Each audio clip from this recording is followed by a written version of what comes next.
Jueves Santo. No quiero dejar pasar este día sin enviarles unas palabras para su reflexión.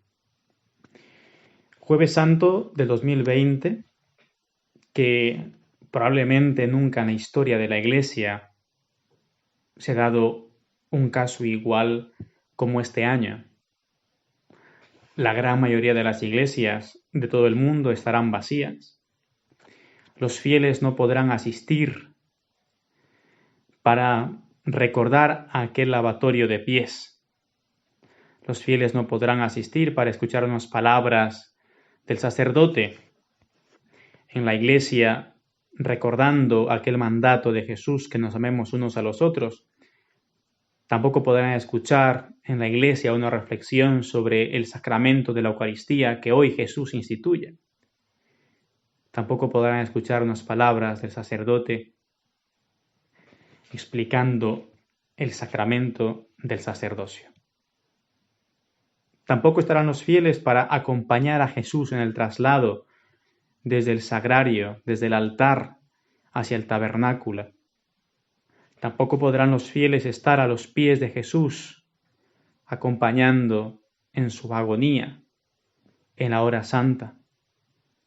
Quizá lo podrán hacer desde sus casas. Podrán mirar la Santa Misa por televisión. Podrán estar en una hora santa también por un canal de televisión o por un canal de YouTube, de Facebook o de otros medios de comunicación.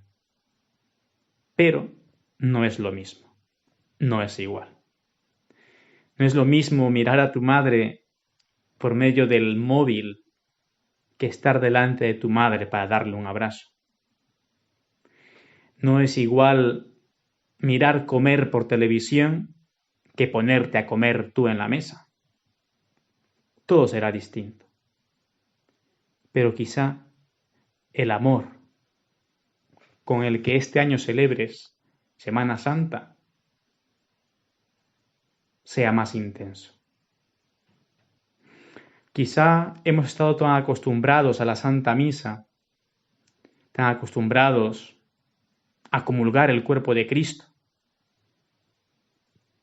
que muchas veces lo hemos hecho sin el debido respeto y reverencia que Él se merece.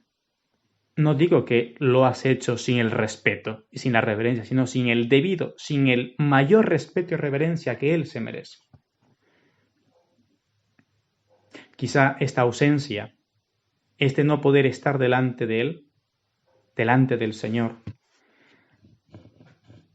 te lleve y nos lleve a partir de ahora a amarle un poquito más. Quizá a partir de ahora no te quedes en el porche durante los entierros, sino que pases a acompañar al difunto y a la familia dentro de la iglesia oyendo la Santa Misa, ofreciendo junto al sacerdote el santo sacrificio. Quizá a partir de ahora, cuando escuches las campanas de tu iglesia, no te quedes sentado en el sofá mirando la tele, sino que te levantes y vayas, por lo menos el domingo, a adorar, a rendirle el culto de adoración a Dios. Y el culto supremo que se rinde a Dios es en el sacrificio de la Santa Misa. Ojalá a partir de ahora tengas más ansia, más ganas de recibir en la comunión y por lo tanto vivas en gracia de Dios para poder comulgar. Hoy me decía un sacerdote, ya verás que esta ausencia de los fieles en la Santa Misa tanto tiempo será un motivo para que a partir de ahora ellos tengan ganas, deseos de acercarse más a Él. La gente a partir de ahora irá más a la Santa Misa, sabrá, digámoslo así, sabrá estimar mucho más el gran valor del sacrificio de la cruz. Y yo le dije, Dios le oiga, Padre, Dios le oiga. Porque, sincero les voy a ser, celebrar la Santa Misa entre semanas solo no me asombra, porque llevo 3 años y medio automáticamente con algunas excepciones, diciendo la Santa Misa solo, porque mis fieles no suelen venir. Pero sí me extraña y me da pena ver la iglesia vacía el domingo. Volteo y digo, el Señor esté con vosotros, y no hay quien me conteste, me contesto yo.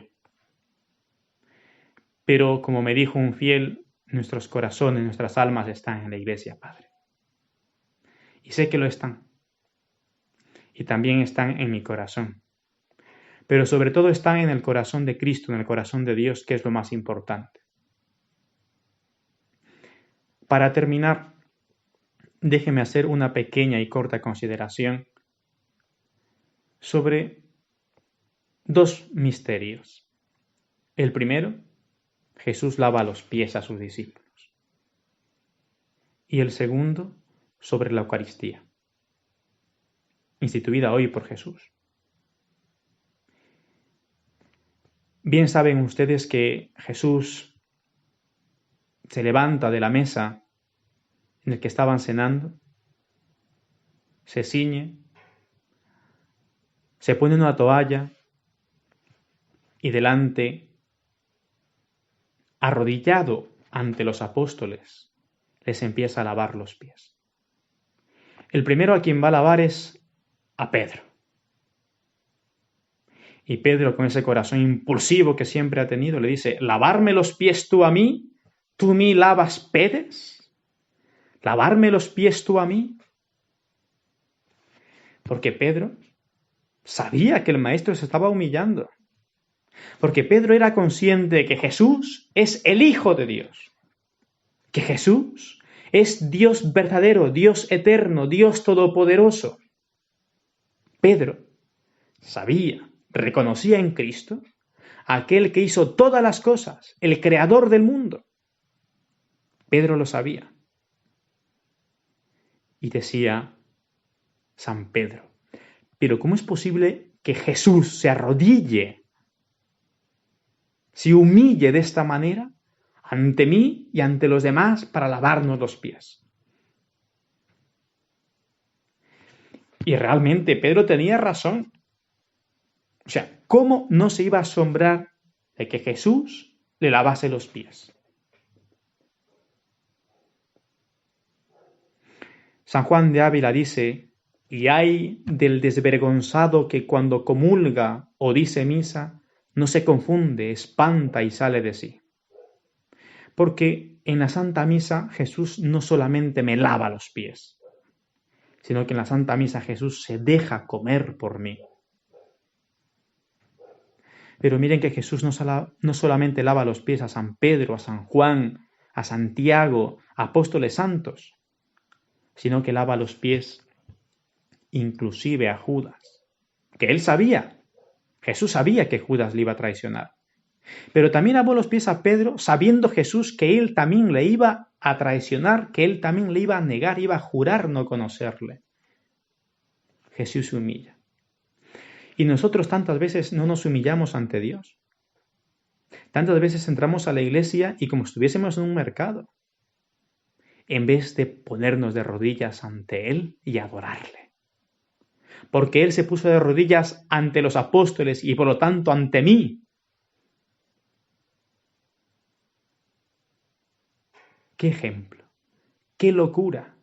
Es un misterio grande, Jesús lavando los pies. Dios de rodillas ante el hombre, cuando es el hombre que debe estar de rodillas ante Dios.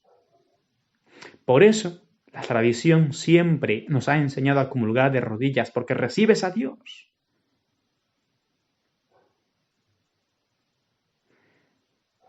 Humíllate también delante de los otros.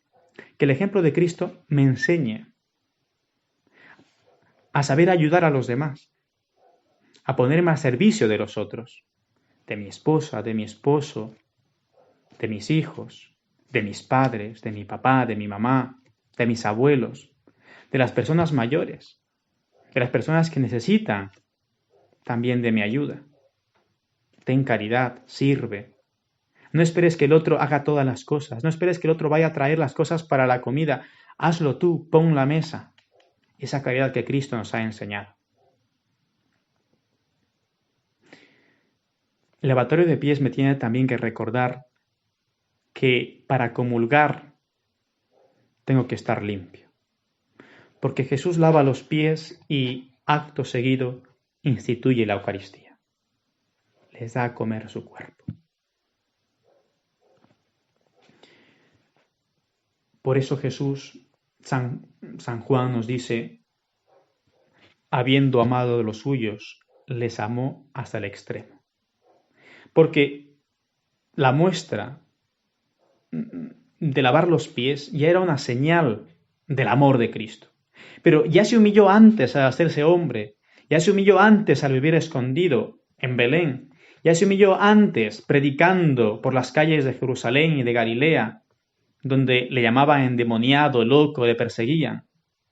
Si en cambio no duda en humillarse aquí a lavar los pies. Pero es que ahora mismo va a ser el acto de humillación más grande, que es instituir el sacramento de la Eucaristía. Y esto es el segundo punto, y con esto termino. Si ya es gran humillación y en nuestra cabeza no cabe que Jesús lave los pies a sus apóstoles, que Jesús se postre de rodillas ante los hombres, ¿en qué cabeza cabe que Jesús se deje comer por los hombres? Pero miren, Jesús se dejó comer por Judas. Fue la primera comunión sacrílega de la historia.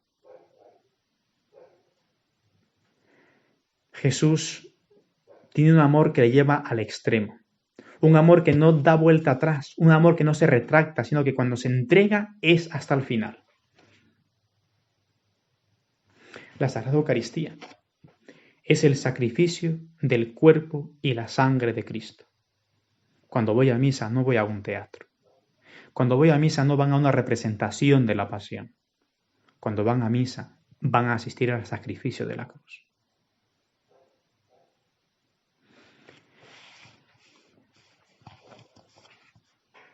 Termino con esta historia del padre Walter Sisek, un jesuita que estuvo en el Gulag muchos años en los campos de concentración de los soviéticos, de los rojos, de los comunistas.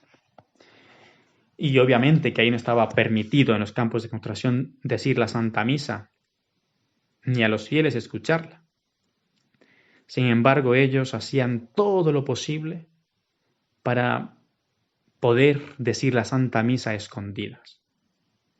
Y en aquellos tiempos no se podía comer nada antes de comulgar. Si un sacerdote decía la misa a las 6 de la tarde, desde las 12 de la noche del día anterior no podía comer nada hasta las 6 de la tarde. Y así también los fieles para comulgar no podían comer nada. Era el respeto por la Sagrada Comunión. Pues este sacerdote, en un libro que os recomiendo que lean, Caminando por Valles Oscuros, cuenta lo siguiente. A veces pienso que quienes no se han visto privados nunca de la posibilidad de celebrar u oír misa no aprecian realmente el tesoro que representa. En cualquier caso, sí sé lo que llegó a representar para mí y para los demás sacerdotes que conocí en la Unión Soviética. Sé los sacrificios que hacíamos y los riesgos que corríamos para tener la oportunidad de celebrarla o asistir a ella. En los campos, donde padecíamos un hambre constante, la comida que conseguíamos cada día apenas era suficiente para subsistir. Vi cómo los sacerdotes renunciaban al desayuno y trabajaban a destajo hasta el mediodía con el estómago vacío para no romper el ayuno eucarístico, pues el descanso de mediodía de que disfrutábamos en el mismo lugar donde trabajábamos era el momento en que más fácil nos resultaba reunirnos para la misa clandestina. Yo también lo hacía. y, en ocasiones, cuando los guardias nos vigilaban más estrechamente y no podíamos arriesgarnos a celebrarla allí mismo, las cortezas de pan que me había guardado en el desayuno se quedaban intactas en el bolsillo hasta que, de vuelta en el campo de concentración, podía celebrar misa por la noche. Durante el verano ártico, cuando los días se alargaban más y las horas de sueño eran escasísimas, vi a sacerdotes y a prisioneros privar a sus cuerpos del sueño necesario para levantarse antes de que sonara la alarma y celebrar una misa clandestina en medio del silencio de los barracones, mientras todos los demás se aferraban a unos momentos más de un descanso precioso. Éramos severamente castigados si nos descubrían celebrándola, y siempre había confidentes. Pero la misa nos mereció siempre ese riesgo y ese sacrificio. La valorábamos como un tesoro. La esperábamos con ansia. Habríamos hecho casi cualquier cosa con tal de celebrarla o asistir a ella. Recuerdo la emoción de mi primera misa del día después de la ordenación, dice este sacerdote. El privilegio de obrar con mis propias manos la reconstrucción del Calvario. Por eso la Santa Misa, queridos fieles, es la reconstrucción, el recuerdo, la actualización, más que el recuerdo del sacrificio de la cruz. Por eso es lo más grande que un cristiano tiene. Contaba este sacerdote en el mismo libro, muchas veces, mientras doblaba el pañuelo sobre el que había descansado el cuerpo del Señor y secaba el vaso o la tacita usados como cáliz, el sentimiento de haber llevado a cabo algo de inmenso valor para la gente de ese país sin Dios era abrumador. Yo ahora diré la Santa Misa, no por una nación, no por un pueblo que está sin Dios, sino por un país y por un pueblo que sí cree en Dios. Y realmente es lo más grande que puedo hacer. Me puedo ir de enfermero a ayudar a los enfermeros, a los doctores, a los médicos. Es algo grande que podría hacer. Me podría ir de voluntario a repartir comida, pero no es lo más grande que puedo hacer. Lo más grande, como dice este sacerdote, es el sentimiento de haber llevado a cabo algo inmenso, de inmenso valor. Y eso de inmenso valor es el sacrificio de la Santa Misa. Estos sacerdotes y esos fieles de los campos de concentración, ya sea de los rojos o ya sea de los nazis, arriesgaban su vida para poder escuchar una Santa Misa, para poder comulgar, para poder confesar. Y dice el padre Walter, y creían y estaban dispuestos a hacer sacrificios inauditos a cambio del consuelo de asistir a misa o recibir la comunión. Que después que termine la cuarentena y con la gracia de Dios todo esto se vaya arreglando, ojalá nuestro amor a Jesús Eucaristía aumente cada día más y más. Ojalá a partir de ahora las iglesias estén un poquito más llenas. Ojalá ahora cuando vayas a comprar el pan, o vayas al bar, o vayas a la plaza, o vayas al parque, no pases por delante de una iglesia de frente, sino que vayas a visitar a tu Rey. Porque, ¿saben? En mi pueblo, en Cañada del Oye, o en cualquiera de los pueblos, o en cualquiera de las ciudades, a veces el habitante que menos contamos es a Jesús. Pero Él también está vivo. Él también es habitante, ciudadano de cada pueblo, de cada ciudad. Él está presente. ¿Creemos en Él? Vayamos a verle. ¿Creemos que es Dios? Postrémonos ante Él. Adorado sea el Santísimo Sacramento del altar, sea por siempre bendito y alabado.